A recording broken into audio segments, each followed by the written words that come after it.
Anybody here who does not have to die, raise your hand. Everybody has to die. No exception.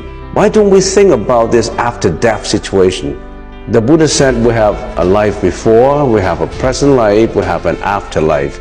Actually, we have afterlives. We have a lot of lives after if we don't get out of 6 paths of reincarnation. The 6 paths of reincarnation, devas, asuras, humans, animals, ghosts, and hell. The 6 paths.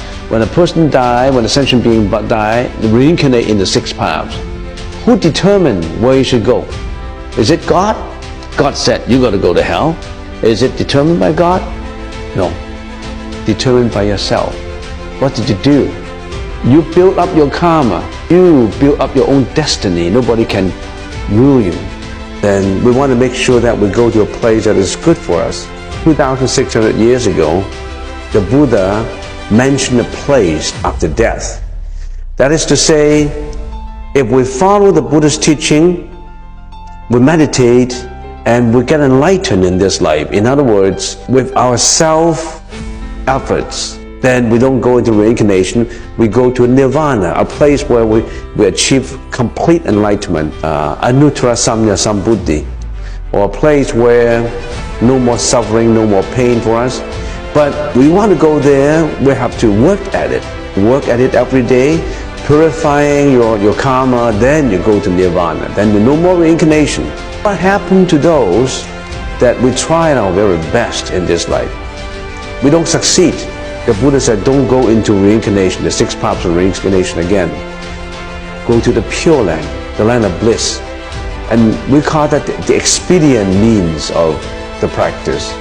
The land where Amitabha Buddha was in there teaching all sentient beings who were living in there to attain enlightenment.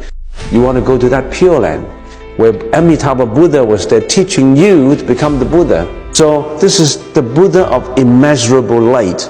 Anybody who wholeheartedly chant Namo Amitabha 10 times before departure from this world, with concentration, with equanimity of the mind, then after they die, they will be reborn in the Pure Land. So after we die, usually we reincarnate with our karma. But in this case, if you practice chanting Amitabha all the time, and at the juncture of death, you don't have topsy-turvy mind, no confusion, then you go to that land of happiness, the Pure Land, or somebody called it the heaven. So why don't we plan on when we die, we don't roll into reincarnation again, no more suffering for us.